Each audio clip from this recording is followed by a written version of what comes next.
Oh, just a little bit of cleanup. Of course, I'm gonna clean it. I'm gonna scrape it really good and then clean everything and then paint it so that we don't have to worry about any more rust, but we'll see what's going on. So here's where we're at right now. Now, a little bit more sanding and some filing. All right, so I've got a lot of the filing for these old guys down. Now I still need to scrub them a good bit so I can get the rust off. But here you can see everything that's going on around the edge and how just beat up from 11 years of sitting there with an AC unit on it was. So again, gonna scrape and clean and then eventually paint this with a Rust-Oleum so that we don't get any more rust. Time to scrape.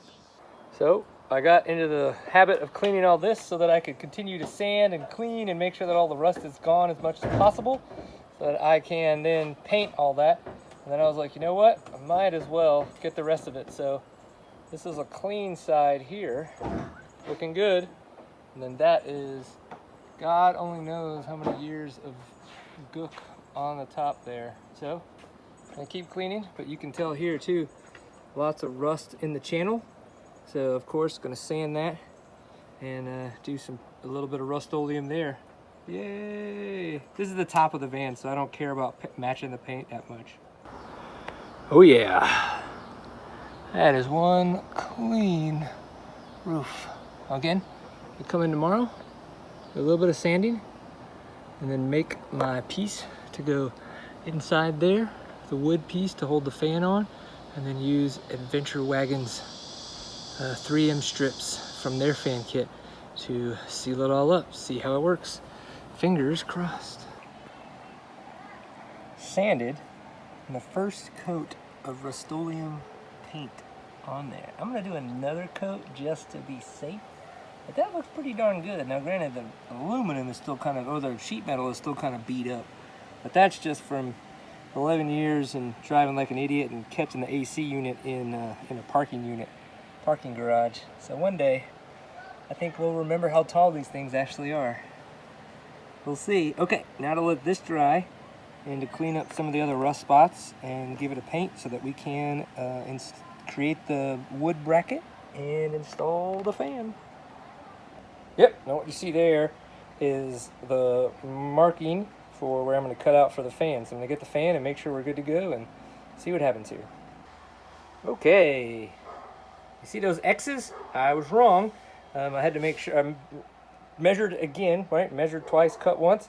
And what I had done is I forgot to, my measurement from the sides, I forgot to divide by 2 so that I could bring it to the edges.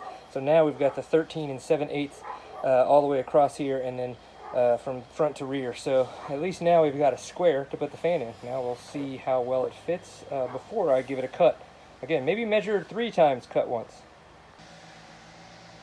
Okay, so here we are with the cut out made.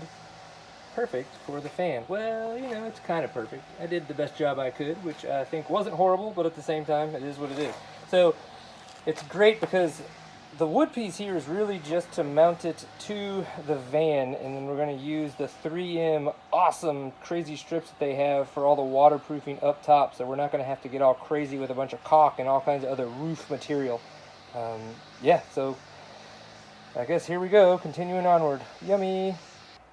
See that channel? That channel right there is going to fit over one of the little dimples at the very top. So I'll go ahead and show you why I put that little channel there so that we could have more stability with this piece of wood. And there it is. So one of those little channels in the metal, obviously for strength. What I wanted to do is I wanted this to be a little bit more flush. So as we bring this up, it fits much more flush on there, so when it zips up, that'll be extremely tight there. And we can kind of back out a little bit and see that this is pretty darn flush.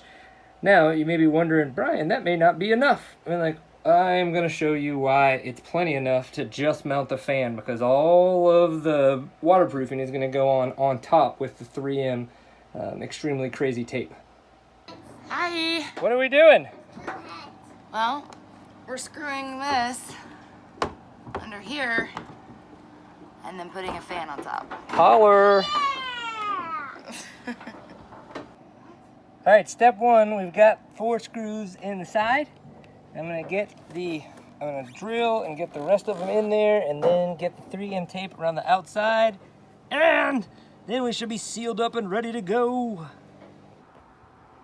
So I've got some alcohol, some rubbing alcohol that I'm gonna give everything a quick cleaning with and then we'll wipe down. But I've also got some primer sticks that came in the kit that are kind of the same idea. They're just way more intense than just a little bit of 70% rubbing alcohol to get this done. And then these are the 3M strips that Adventure Wagon sells kind of as a kit. So you can see there's the packaging that it came in. It was about 50 bucks, so maybe 60 bucks shipped.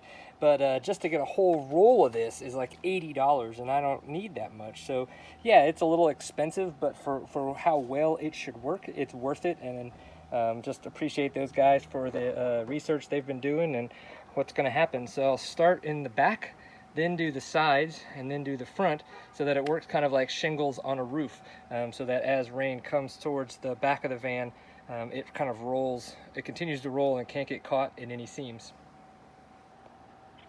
So once you get all the 3M strips on, that's kind of what it looks like. Now you'll see a couple nasty little air bubbles in there. This stuff is really sticky, so if you're not extremely careful, you're gonna get them. But what I did make sure is that this guy is stuck there. So what I should have done is pushed first from this side and then gotten that air out instead of making sure that that edge was stuck. So obviously screwed up a little there, but I don't think that it's gonna be an issue. It's just not as pretty looking. So this is a fantastic fan using the 3M tape strips that Adventure Wagon created a fan kit out of.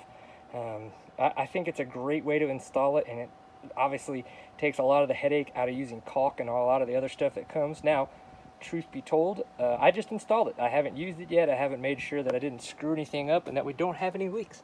So now that we're going to probably get some rain here in the next week or two, I hope, to test it out, we shall see. From there, next week is power, so we can show you guys the fan working. All right, see you guys soon.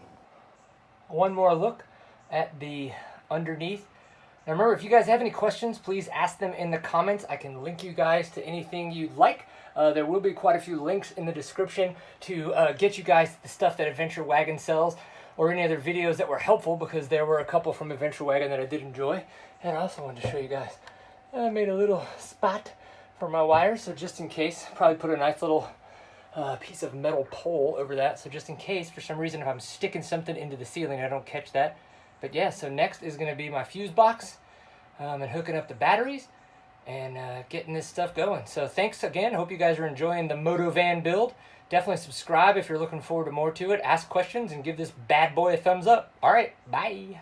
Really quick, remember how I said it wasn't going to rain soon? Well, it did, and all the water is pulled up, and we did not get any water in the van. So this has worked. Awesome.